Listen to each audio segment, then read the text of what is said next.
All right, last game we're talking about, Dawn, is Texas A&M at Auburn, 7:30 p.m. Eastern Time on ESPN. Story wants to know is this a trap game for Texas A&M right now? Because many in College Station are anxiously awaiting next week's regular season finale against Texas, and for good reason too.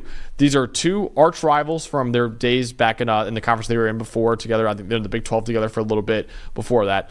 First time in 13 years those two teams are playing, and not only that, it also essentially serves as a playoff elimination game, with the winner likely moving on to the SEC title game. So massive, massive stakes in that rivalry game next week. The latter, though, is only possible to make the SEC title game if Texas A&M and Texas both take care of business this week. And of the two, the Aggies are more on upset alert, I would say. They're right now only favored by 2.5 points over Auburn, a school that has to win its final two games to qualify for a bowl game. It's going to be a night game at Jordan-Hare Stadium, one of the best environments in college football, a rabid fan base there as well. They can't be caught looking ahead to next week, or they will lose out on the conference title hopes and playoff hopes before even getting to the Texas game. And Dawn, I don't know if you saw this today, Mike Elko was caught slipping in his press conference when they asked him about it, and he said, our focus is single-handedly on Texas. I mean Auburn. So little Freudian slip there maybe from Mike Elko saying that. Obviously he's very focused in this game. I'm not trying to deny that, but even in the press conference, you can see the head coach, slipping a little bit, because obviously everyone's excited for that game next week. But this game against Auburn should not be taken lightly. Especially this time of year, always respect your opponent. Because you know what? For as much as has been talked about, especially in the SEC, with this team would never beat that team and this one there, and they can't lose this game. Look, Kentucky beat Ole Miss. Vandy beat Alabama. We see upsets every single year. We see teams playing close games every single week and every single year. Auburn's still got a lot of talent on that football team, right? Mm-hmm. And I think, you know what? They probably, when you look at the style of A&M, they probably match up pretty well with it. So, and it's on the road. Don't ever mess with teams in a road game. No, absolutely. Ever. Don't care who it is. We have seen this time and time again, and every single year we get reminded of people, how did they lose that game? Because, well, that other team on the other side's got talent too. And Auburn, like you mentioned, trying to make a bowl game. They got A&M this week, and you got the Iron Bowl next week, as always. But this is, again, we've seen it with several games that we're previewing. Take a team lightly and watch what happens. Don't mess around.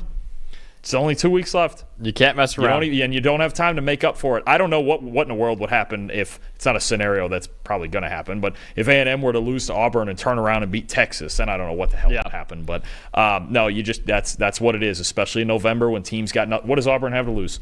Yeah, nothing. They're already 4-6. Let's just play football. Yeah.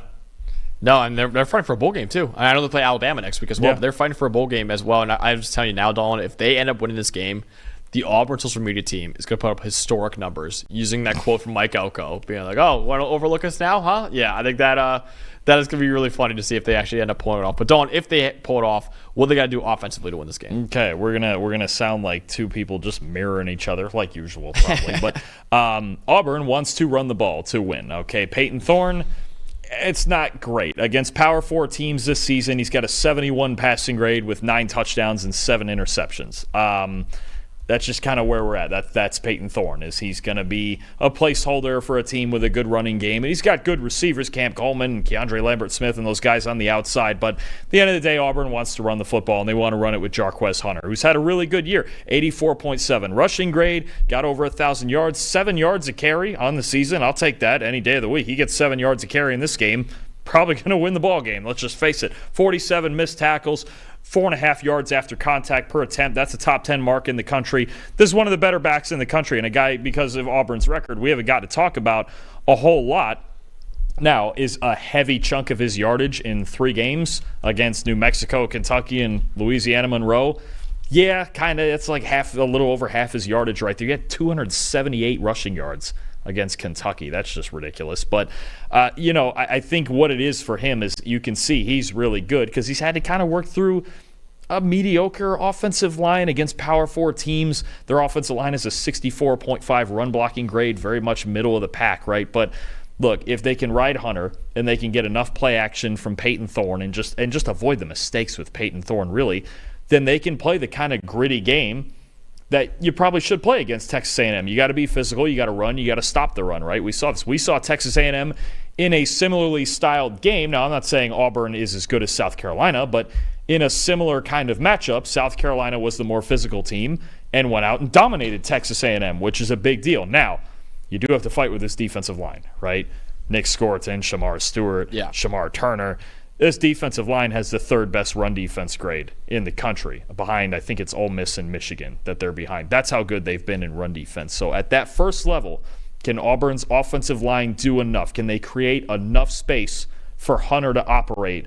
Or is it all going to shut down because A&M's defensive line is too good? Yeah, and really don't see the other side of the ball, too, is the run game. Honestly, with Auburn's run game and Texas A&M's run game, it's all about the run game in this one. Really, can Auburn force Marcel Reed to win with his arm? It's my matchup to watch in this one, because ever since they made the switch to Marcel Reed from Connor Wigman, the Aggies' offense has been really centered around his rushing attack. During his 5 starts, they've run the ball on over 51% of their plays, the 14th highest rate among Power 4 schools. He has 321 rushing yards during those 5 games, third among Power 4 quarterbacks in those 5 games. He's had his fair share of issues as a passer, though, this year. He's a 58.9 passing grade. It's 124th in the country, 65% adjusted completion rate, 125th in the country, and your star running back, Le'Veon Moss, is out for the season now. So now, all of a sudden, Marcel Reed's legs are more valuable than ever as the Aggies continue to try to win off their ground games. Like I said, their passing game just hasn't really been that reliable. Dolan, Auburn's defense has been one of the best in America at defending the run this year. They're right now 8th among FBS teams in run defense grade at 92.3. They only allow 3.9 yards per carry. That's the 7th fewest in the country. 0.9 yards before contact, 2nd in the country, only behind Ole Miss so far. They've had their issues with mobile quarterbacks before. They allowed a combined 182 rushing yards to Taylon Green and Michael Hawkins Jr. during those 2 losses in September. But without a really star running back to worry about in Le'Veon Moss, now all of a sudden Marcel Reed is probably the best runner they have left on their team right now. I think if they can force Reed to rely on his arm, I could see Auburn having a great chance at pulling off this upset. Absolutely, and I think you had a tandem back there with Moss and Daniels that were both really good, kind of working back and forth, and Moss was the more physical of the 2 guys. Daniels is still there, but he hasn't seen that heavy a workload. He doesn't have any more than 13 carries in any game this season. So I think A&M might have to get a little bit creative. They do have a quarterback they can get creative with. We saw that in the LSU game, but also, you saw in the South Carolina game, if you're just more physical than A&M and you make tackles in the open field, you're not going to have a huge issue with their passing game, right? And this game is very much going to be about who can get ahead. I think who can get ahead and who doesn't make that big mistake that flips the field and gives the other team a short field. It's going to be a physical, I think, tight football game between two teams that really want to accomplish all the same things. Yeah, definitely. So, Dawn, is this a trap game for Texas A&M, and will they lose before even getting to their biggest game of the season against Texas, or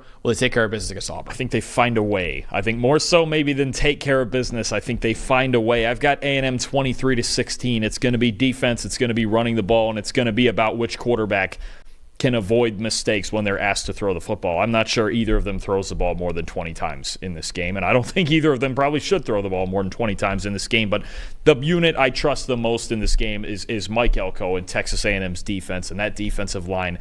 I think they're going to shut down Auburn's offense, and especially if they get him in obvious passing situations with Peyton Thorne, I think it's going to be a real problem for Auburn. 23-16 Aggies, but I think it's going to be tense all the way through. I got it 21-17 as well. I think this game has the potential to be ugly, really ugly, with how good both defenses are and how much both passing attacks have struggled this year. Again, I would not be surprised if Auburn pulls off this upset, but I will pick them to survive this game and set up a colossal showdown with Texas next week. But I think both offenses are going to want to rely on the run game. You have 2 really good run defenses as well, and 2 really good defenses overall, and 2 passing games that just haven't really found it that much this year. So I wouldn't be surprised at all if this game's in the teens, honestly. If it's like a 17-14 game or something like that, I think this game could be really, really ugly. But I do think Texas A&M will survive and set up a massive game with Texas in the final week of the regular season. Hey, thanks for watching another episode of the PFF College Football Show. Please make sure you guys subscribe to the channel.